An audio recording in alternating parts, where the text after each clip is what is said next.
Today we're going to talk about the area and perimeter of regular polygons. Recall a couple of definitions that a regular polygon is anything that is considered equiangular and equilateral. One of the parts of a regular polygon that we're going to be talking about is something called the apothem. The apothem of a regular polygon is always a perpendicular segment from the midpoint of one of the sides of the regular polygon to the center of the circle that is circumscribed or drawn around the polygon. So for example, in the diagram here, this segment right here would be called the apothem. Now recall that the apothem, it says, is perpendicular, so we're going to be forming that right angle, and that it is from the midpoint of this side. Therefore, these two segments are going to be the same. What we're going to look at is how we can use the apothem to actually help us find the area of any regular polygon. Consider the template for this regular hexagon shown below.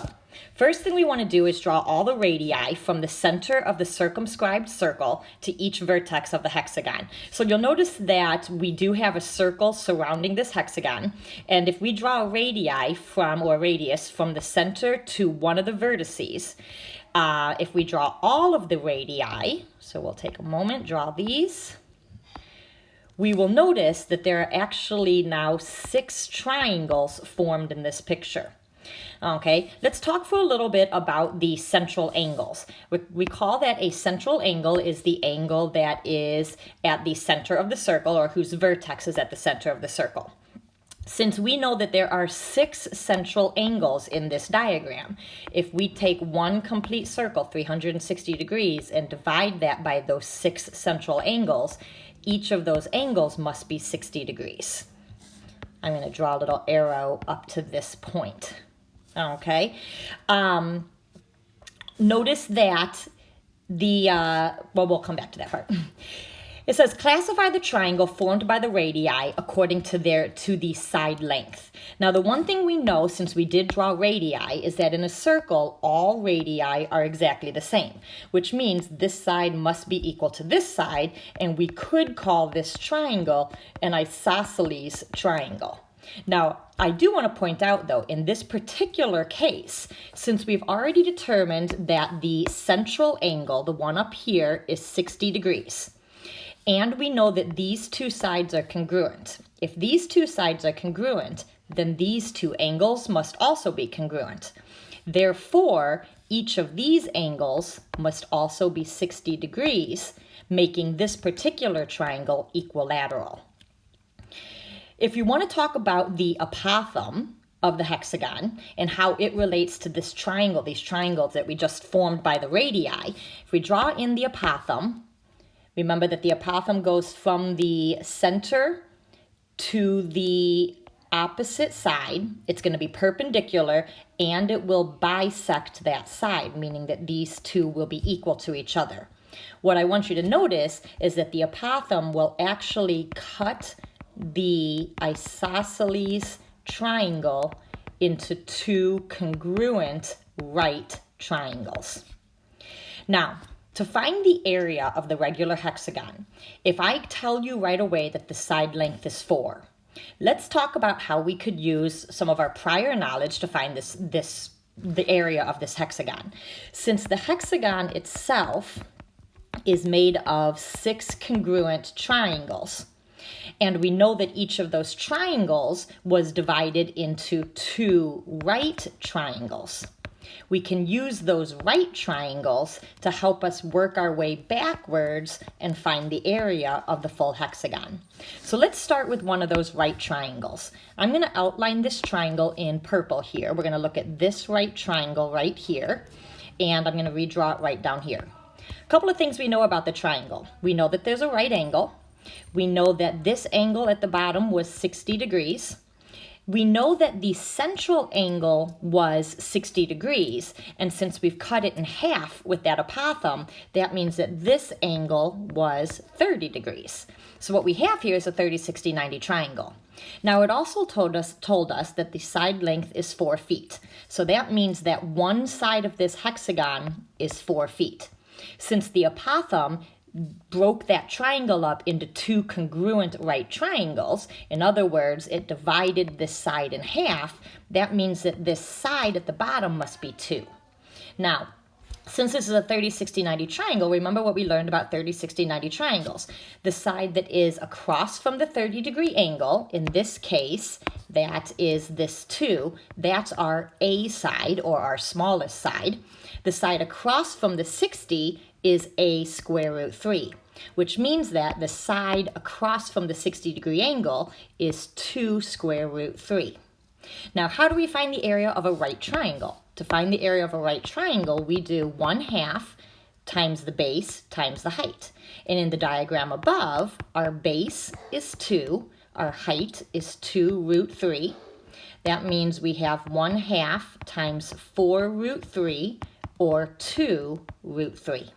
Keep in mind, this is the area of one of these right triangles. Now, if I double that, since each of the isosceles triangles was made of 2 right triangles. So if I double that, now I could say that the area of each of those triangles is 4 root 3. Since we know that each triangle has an area of 4 root 3, and we knew that there were 6 triangles, if we multiply those together, we can come up with the area of the hexagon as 24 root 3.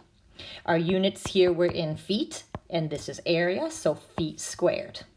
So one method of finding the area of the hexagon would be to divide it up into smaller triangles, to use the apothem to help you find the height of one of those triangles, or to use the apothem to help you come up with a right triangle, and you can work your way backwards to find the area of the hexagon in that manner.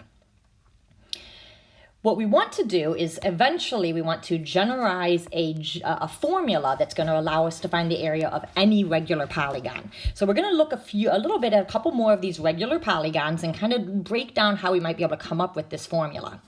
The first picture, I have a regular pentagon. So this first picture has 5 sides. And the second picture is a regular octagon with 8 sides. First question is, how many triangles can we form when we draw the radii from the center of the polygon to each of the vertices? So if I draw from the center to each vertex, in the pentagon, I end up with 5 triangles. And in the octagon, I'm going to end up with 8 triangles. Notice that the number of sides is the same as the number of triangles. So if we come back down here, if we know that our polygon has n sides, then that means that our polygon also has n triangles that can be formed when we draw from that center. Now, what is the measure of each of the central angles formed by the radii? Well, remember what we did in the last problem. To figure out the central angle, we said let's take the full 360 degrees, and divide by how many angles there are. In this case, we divided by 5. Over here, we would take that full 360 degrees, and we would have to divide by 8. Now, remember that the number of angles is the same as the number of sides. Once again, we divided by 8 because that was the same as the number of sides. So if this is an n-sided polygon and we want to find the measure of each central angle, we just need to do 360 divided by n, the number of sides. Now remember that we're to classify the triangles. Remember that we drew these triangles by drawing radii, and all radii will always be the same no matter where we draw them in that given circle. Therefore, if all of the radii are congruent, then we're going to have a triangle with 2 congruent sides, and that means that we will always have isosceles triangles.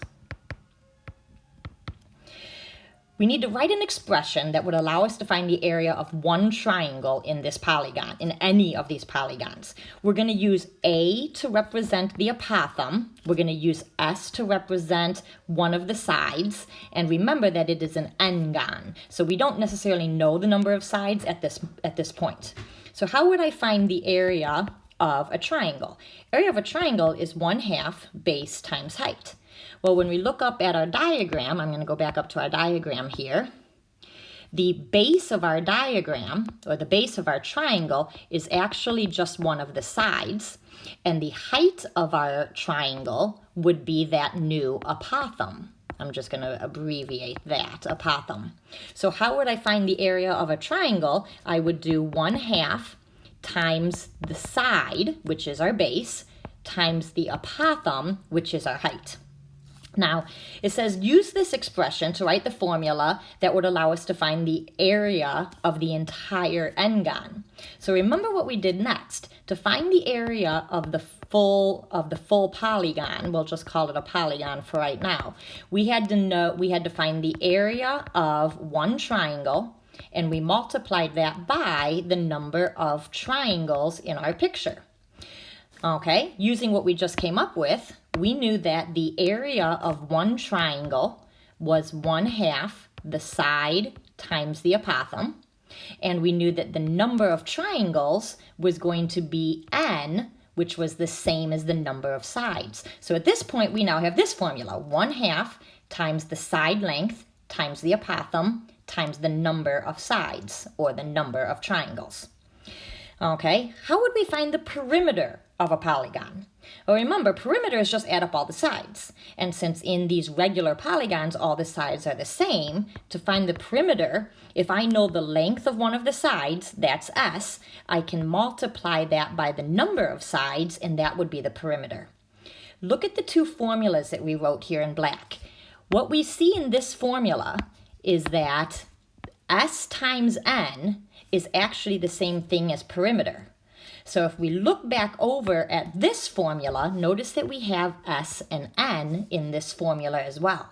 What we're going to do to simplify this is we're going to take the SN out of the formula and replace it with P for perimeter. So that gives us a new formula of 1/2. Take out the SN and replace it with P times the apothem. Now we can write that formula in some different ways. Some people say 1/2 the apothem times the perimeter, but either way, here is a very basic formula for how to find the area of any regular hexagon. Or I'm sorry, any regular polygon. Okay, in this formula, P represents the perimeter, so we will have to know how to find the perimeter, and A represents the apothem, which means we will have to know how to find the apothem as well. So let's talk about applying this formula. If we come back and we start looking at this example, calculate the area of this regular octagon. Again, it must be a regular polygon to use this formula, and we know that the side length is 8 inches. So this side of the octagon is 8 inches. Now recall that the apothem is going to bisect that side. So we'll notice that each half of this is only going to be 4 inches, but the full side was 8 inches. When we're using this formula, even though the formula itself is pretty basic, 1/2 times the apothem times the perimeter. In order to use this formula, we are going to have to find both of these things. So first, we're going to find the apothem. That's going to be step 1. And then second, we're going to find the perimeter. That's going to be step 2. And then we're going to be finding the area by putting that all together. Okay? So to find the apothem, you definitely want a picture to help you be able to find this. To find the apothem, what we're looking at is this right triangle. And in that right triangle, the one thing we know right now is that that side is 4. Now I'm going to redraw the triangle because I like to label things a little bit more clearly. We know that this side is 4. We can also find the measure of this central angle. Recall how to find the measure of a central angle. We do 360 and we divide by the number of triangles, which is the same as the number of sides. Since this is an octagon, we're going to be doing 360 and we're going to be dividing by 8, which means that that central angle is 45 degrees. Now, our right triangle only has half of that angle. So if I divide that by 2, that means that this half of the angle up here is 22.5 degrees. We need to use this triangle to help us solve for the apothem, which was this part of the triangle, the height of that right triangle. Unfortunately, this is not one of our special right triangles. It's not a 30, 60, 90 triangle. It's not a 45, 45 triangle. So the only way we're going to be able to find the height or the apothem is to use our trig knowledge. So let's go back to trig for just a moment. If this angle is 22.5 degrees, we know the side across from it, we call that the opposite, and we know the side, or we're looking for the side next to it, we call that the adjacent. The trig function that relates opposite and adjacent, I apologize there, the trig function that relates opposite and adjacent is tangent. So to find the apothem, we're going to do tangent of 22.5 equals the opposite side over the adjacent side, and we're going to solve this equation. I usually recommend writing a proportion and cross multiplying. So if I multiply these two together, sorry, it's being picky here. If I multiply these two together and then I will multiply these two together, I will end up with an equation that says tangent of 22.5 times A equals 4. To solve for A, I'm going to divide by the tangent of 22.5, and I'm going to have to do that on this side as well. So to find my A value, I'll do 4 divided by the tangent of 22.5. Now you could put that in your calculator right now as long as you save this answer to be able to use later. What you don't want to do is round this answer and then try to use it later. So some people might leave it just as it is right now. Some people might put it in their calculator but then save the answer. Okay, step 2. Now we have to actually find the area of the entire octagon. So for the area, we're going to go back to this formula right up here. We're going to do 1/2 the apothem times the perimeter. Well, the good news is now we know what the apothem is. I'm going to actually just plug this whole thing in here for the apothem. 4 over tangent of 22.5. There's my apothem. And now I need to multiply this by the perimeter of the octagon. Well, an octagon has 8 sides, and in this case, each side was 8 inches. So for the perimeter, I'm going to do 8 times 8. If I put all of this in my calculator, this is going to give me the area of my regular octagon. Now you can do this in a couple of steps. I'm going to be plugging in, when I'm putting this in the calculator, I'm going to actually type this part in first. So 4 divided by 4 divided by tangent of 22.5. Then I'm going to take that answer and multiply by 1/2 or 0.5. And then I'm going to take that answer and multiply by 64, which was my 8 times 8. And if I put all that in, I end up with, let me switch colors, I end up with 309.02. When I round it, this is my area. So my area is approximately 309.02, and my units here were in inches, so inches squared. Even though these are short formulas, these are still multi-step problems. It's going to become very important that you really focus on showing some steps, finding this information in pieces, definitely drawing a diagram. So let's look at a second example. Calculate the area of a regular pentagon with a side length of 12. Now we can do a couple of different things here, but number 1, I would say, part 1, draw a picture. I'm going to draw this regular pentagon. Okay. I also like to draw right away. If I draw all of these from my center to the vertices, that's going to give me my triangles. So again, we'll notice that there are 5 sides, which also means that there are 5 triangles. I know that the side length is 12, so I'll put that in.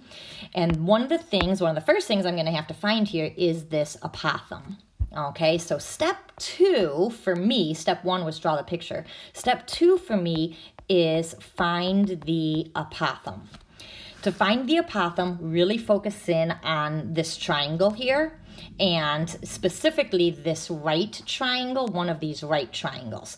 And again, I would recommend redrawing it. Here's my right triangle.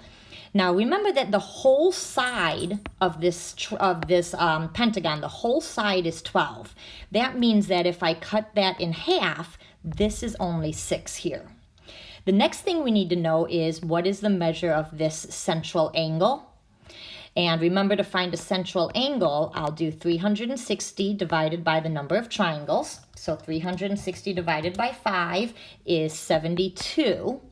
But since this right triangle only has half of that, I need to divide this by 2 to get this angle of 36 degrees. In this triangle, I'm looking for this apothem. To find that apothem, since again, this is not one of my special right triangles, I'm going to have to use trig. The tangent of 36 degrees is the opposite side, which was my 6, over the adjacent side, which was my A. And when I cross multiply, I'll put that in. When I cross multiply, I'll have tangent of 36 times A equals 6. To solve for A, I will have to divide by the tangent of 36. So there's my apothem. And once again, you can either write it like this or you can put it in your calculator and then save that information. Step 3 is find the area. To find the area, we will do 1/2 the apothem, which we've just come up with right over there, times the perimeter.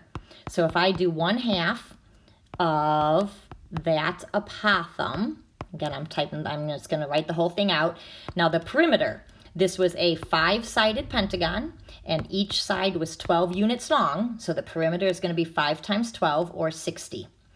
When you're multiplying this, you can do this again in lots of orders. Some people might say, well, 5 times 12 is 60, and half of 60 is 30. So if you want to type if you don't want to have to type as much into your calculator, you can always do some simplifying first.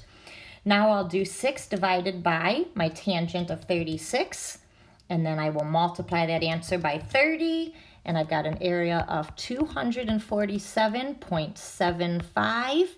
My units are meters, so I will say meters squared.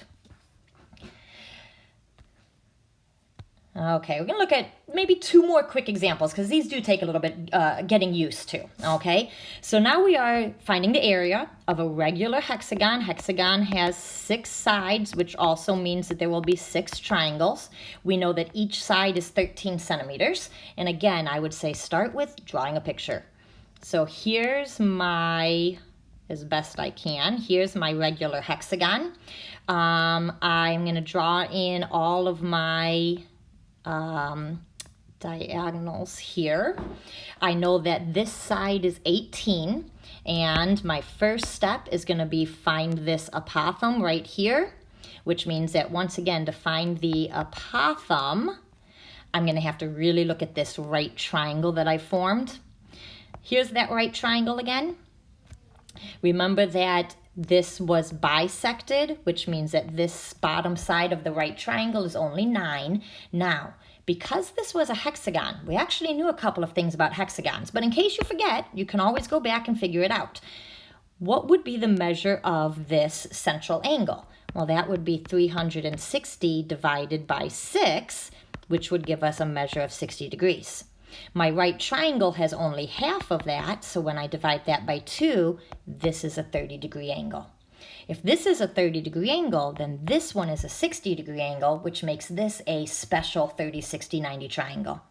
When it's a 30, 60, 90 triangle, remember that the side across from the 30 degrees, that's my shortest side, that's my quote-unquote A value, and the side across from my 60 degrees, that's my A root 3. So in this case, since this A value was 9, the side that I'm looking for, the apothem or the height, is actually 9 root 3. So now I know that my apothem, 9 root 3. To find the area, I'm going to do 1/2 times the apothem times the perimeter. My apothem was 9 root 3. My perimeter, since there are 6 sides and each side is 18 centimeters, I'm going to do 6 times 18.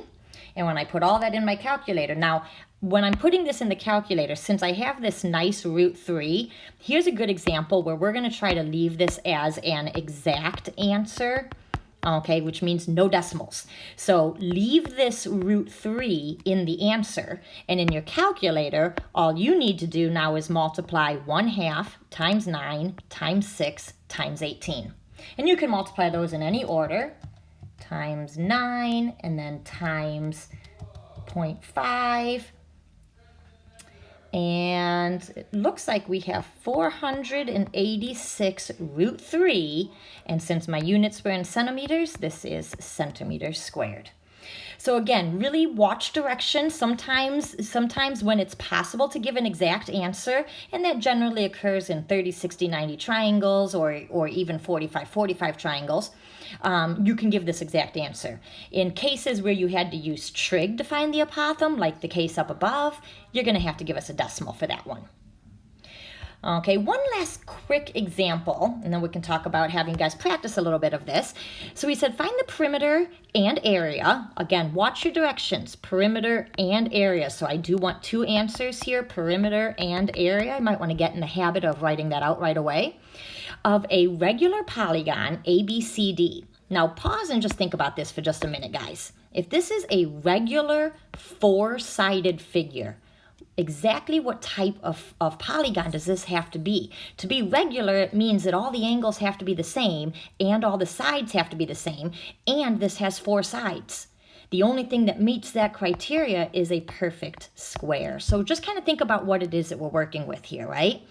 Now, in order to find this information, we are going to have to still kind of look at maybe plotting some of our points so we can figure out what is the side of each of these. So if I plotted point A, let's see, 1, 2, 3, 4, 5, 6, 7, up 1, 2, 3, 4, 5, 6, 7, 8. There's point A. Point B is at 9, -1. There's point B. Point C is at 0, -3. There's my point C. And point D is at -2 and 6. Hopefully I counted that right. There's my point D. Okay. And if we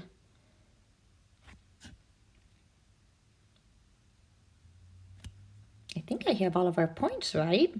And I don't think that I agree with this example since this doesn't appear to have, oh, no, it is a square. Okay, we do have these nice right angles. So here's the tough one on a problem like this one. Technically, since it is a square, we really don't need to use the formula for a regular polygon. We could use this formula, although since it is a square, we could also just use the formula that says find one side and square that. Now, how would we go about finding one side? You may have to think back to your distance formula here. The distance formula told us that we could actually subtract the 2 points. So we could subtract this point and this point, or their x and their y values, and we could find the distance that way. Another option for finding the distance, if you don't recall the distance formula, sometimes people forget that one, we don't use it as often. Another way to find the distance, the side here, would be to just draw in a right triangle and use the height and use the Pythagorean theorem to help us find that third side. So think about how if I wanted to move that arrow out of the way a little bit here.